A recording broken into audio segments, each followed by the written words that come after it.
Hey everyone, it's Army Gaming. Welcome back to the channel and welcome to Monster Legends. Huge shout out to SP for giving me everything I need to make this video. They provided the monster, all the cells needed to take this monster to rank 5, any gems I use will be reimbursed, and they also provided the food to feed this monster all the way to level 150. Alright everyone, let's take a look at Jingle HELLS. Twas the night before Christmas and all the monsters know that Jingle Hell lurks right outside in the snow. And he's not very jolly and tends to be mean, and he can't wait to hear all your holiday screams. What a great lore. Alright, evolving trait. This monster is immune to ignite and burning. You are also immune to fear at rank 1. This is that new control effect that has a 50% chance to keep on going. And then you have the freeze immunity status caster. Okay, he is a fire and metal monster. Let's take a look at his skills. Fire monsters tend to be pretty powerful from what we've seen historically. Fire and light especially, but this is fire and metal.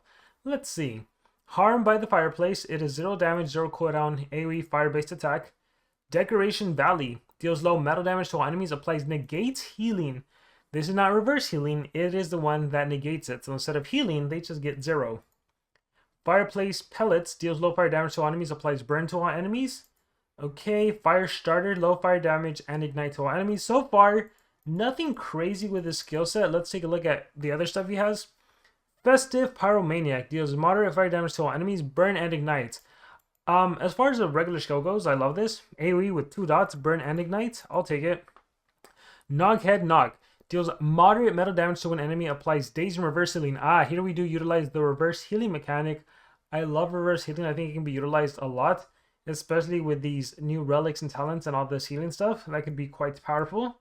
We have Flammable Garland, which deals moderate fire damage to all enemies and applies fire weakness. So this is a really good setup skill for a fire-based AoE.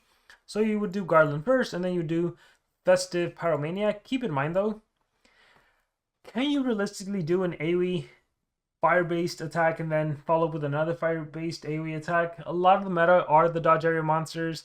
If you have taunt and dodge area, like, it becomes a single essentially. So just something to keep in mind, something to watch out for. Those annoying dodge area monsters. And then you have another AoE, Star Impact, which deals moderate metal damage and applies negate healing. And I mentioned this in another video. The start of the era is probably going to seem very, very slow. It's going to be such a slow start. You're going to be like, why does this monster exist? Do I need this monster? Do I not need this monster? I can already tell you right now from the beginning, this is not a monster that in the long term is going to be meta. If we were to get him and rank him up at the start of the battle just because of stats, he could be powerful, but gosh, he has low and moderates and too many AoEs. So I'm not a fan of the monster at all.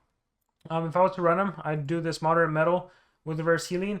Again, as the game is right now in the current meta, a lot of the light monsters, if you hit them with a metal-based attack, they're in trouble. So Noghead Knock, you might be able to dish enough damage, you apply that reverse healing, and then they heal and they die. I could see that being powerful. But in the long scheme of things, not really. We'll do the Pyromaniac, and we'll even do the fire weakness, I think. Fire weakness. Yeah, I can see it be like Churn Transfer, Garland, and then Pyromaniac. We'll see how this plays out. We have Burning, we have Negate, we have Low Fire Ignite. We'll do... I don't like that he has so many AoEs, but we will run 3 of them, and then that single. In terms of relics, this monster can hold a sword. For now, I'll give him the cane sword, but just utilize whatever sword you have best. And we'll go ahead and just give him whatever. There's that. Clearly this is an attacker-based monster. So, I mean, I say clearly, but he has such low damaging skills that I'm like, I don't know. You could use him just for dots and reverse healing, really. But let's treat him right now as an attacker. We'll give him strength and speed. Pretty sure I have it. Alright, we'll go level 10 strength and speed. Look at that, almost 1,000,000 HP. Okay, so I am curious how well he'll do. So right now I have him in a team. Oh yeah, I just wanted to compare. So this new fire attacker to our old fire attacker. So stats wise, the strength 1,000,000. Is that, no, sorry, not 1,000,000. 100. I'm like, that strength is throwing me off. 105,000 strength. Life, almost 1,000,000. Speed, 24k. If we take a look at this monster, strength, 80,000 almost. Life, oh my gosh, doesn't even compare. It's like, gosh, like 60% less. 365,000 speed, 18,512. My goodness. So, let's try the churn transferring mechanic setup. We'll see how well that works or doesn't work. What do we give you? Doesn't really matter for now. We'll do this. All right, we'll do this setup right here. And 29k. It's so funny to see that 3 speedruns and I'm 29k. This monster 1 speedrun needs 24k. And let's start unlocking this. Let's click fight. All right, everyone. Now, of course, in the beginning of the monster that was given to me by SP for the sole purpose of an exclusive first look, I will just be exiting out of the battles if it looks like I'm going to be winning the battle. And fortunately, we do have some light-based monsters, so we can see how strong I am against them. Let's hope they're not too dangerous. Get hit with the 7 sins at first. Okay. Clearly, we are going to give myself another churn. Do that. Do that. I don't know why I started off with that skill. Okay. I actually don't want to do the light hater. Yeah, I don't think I want a light hater. I just want to see what he can regularly do on his own. So, I guess I can trade disable everyone though. How much I can do. Oh, what dots do you have? Nothing? Okay, cool. We're just gonna recharge. Alright, so, Star Impact. Garland. Festive Pyro. And Noghead Knock. So, as you can see, really strong against a light monster, as expected. Just for the purpose of seeing the damage outputs. 673k. Again, it's not even a strong skill, it's actually a weak skill, but you just have the elemental advantage, which is why you could use them. But in the grand scheme of things, not a long-term monster you're going to utilize. I just got hit with the possession. We gotta cleanse this away. So, faith. Alright, I guess we can cleanse that. Trade disable that. Oh gosh, I'm gonna die. Yep. Alright, well, can I win this? We have dots, we have fire weakness, and negate healing. Let's go with the fire weakness. Okay, you can hear Toothless in the background wanting attention, so I'm just gonna finish this battle, and then I will record the rest of it later. Nimbus, I don't know if we have cleansing. Removes negative effects, yes we do. So cleanse, shoot. Only the water element. I can negate healing if anything. Again, reverse healing would have been a lot nicer. But yeah, it's just... It's a shame because the monster looks pretty darn cool, I would say.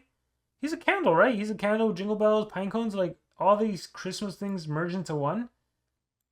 But in terms of like actual usability, it just does not work out. Ah, darn, I keep getting possessed. I mean, it's a fear, not possession. Catholicon. So, see, I could use that reverse healing against him right now. If I'm just giving the turn. Alright, so I can do reverse healing. Again, I love the reverse healing mechanic. I think it's a phenomenal mechanic in the game. I just died. I don't even know if the king will get a turn. Let's find out. If it doesn't get cleansed away. Catholicon, nope, cleansed away.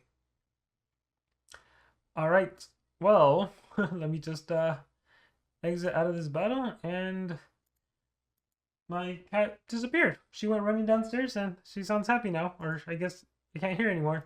So I'll check up on her shortly. Let's get through this. We'll do 1 or 2 more attacks. Man, yeah, it's a shame, like, I mean, it's a bad thing and a good thing, right? Because now you don't need to worry about getting the monster. If you don't get him, hey, not a big deal. You can do without him. Alright, we're going to do... Oh man, this is scary, to say the least. I think we'll do remove positive effects. Purposely let him do that. Ah, evasion, no! I was gonna do this and harm you. Now I'm scared. I should have saved that. Darn it. They have evasion. What do I do? Let's hope this doesn't bite me in the butt. Sphere of Destiny. Arrow. I hope he's gonna AoE. Yeah. I would too. But now we get to see if the AoE is effective at all, which I imagine it would be. I got hit with 2 dots, that's fine. Okay, so I'm gonna die. I want to see how much damage I could dish out. I should maybe go back to using the king, but even then. Jingle hells! Unfortunately, you're not really usable. Can't fight these guys. Jingle hells, you look so cool, but you just cannot be used. I think SP is taking it really slow on these new monsters. We've got to make sure they're not overly OP. Alright, so I think I can trade disable. Success. I can remove positive effects. I can trade disable. I can go ahead and do the light hater. So even when I have triple damage now, so this should OTK everyone. These are even OTKing everyone except Sharp Cupid. This and then Star Impact, which is the main skill. So divided by 3, the damage output I'm about to just shout, just divide by 3 if you want to see regular damage output. Keep in mind I do have the Nature Beast with a minor damage. And 2.7 million damage thanks to the light hater. And again, me myself having that elemental advantage considering it is a metal-based attack on light-based monsters. Just to see how much damage he can deal on his own. He still has the light hater, sorry. 2.2 mil from that attack. I forgot about Shadow's Essence. Please don't die. Okay, we'll do maybe 2 more battles since that one, I just did that turn transfer to see it. I mean, but if you have Shadow and you get him even at a low rank, just with the stat difference, like that might be your savior. That might be how you actually take down the opponent. So, hey, use your advantage. Here's an example of a man of like taunt dodge area. If this monster's supposed to go and do an AoE, what can he really do, right? Gotta get through Prophecy. Alright, we're just gonna remove positive effects. Trade disable here. Alright, I think we're good. For the purpose of this, I'll just turn transfer. And again, kills. Garland 314. I mean, this shows you how a regular attack is. 314k damage. Like, that's it. Goodness. Goodness. And Cherub Cupid, if you let him go, he will decimate you. He will destroy you. Okay. Yeah, so essence, blah blah blah. Okay. Jingle, I really wish I could have had a better review. I hadn't seen the sneak peek on this monster. I didn't know what he was going to offer. Unfortunately, though, it's not much. If you don't get him, don't feel bad. You can miss out on him. It's not something you got to invest in. Yeah, if you skip out on him, totally fine. Hopefully next month's will be better. But if you wanted a break from Monster Legends, this could be a good time to get that break. 122k, it's so weak. Alright guys, well, with that being said, that is going to be it for Jingle Hells. Let me know what you guys think about him in the comments below. He's our first Hells monster of the brand new Abyss era. Thank you guys very much, and remember to subscribe.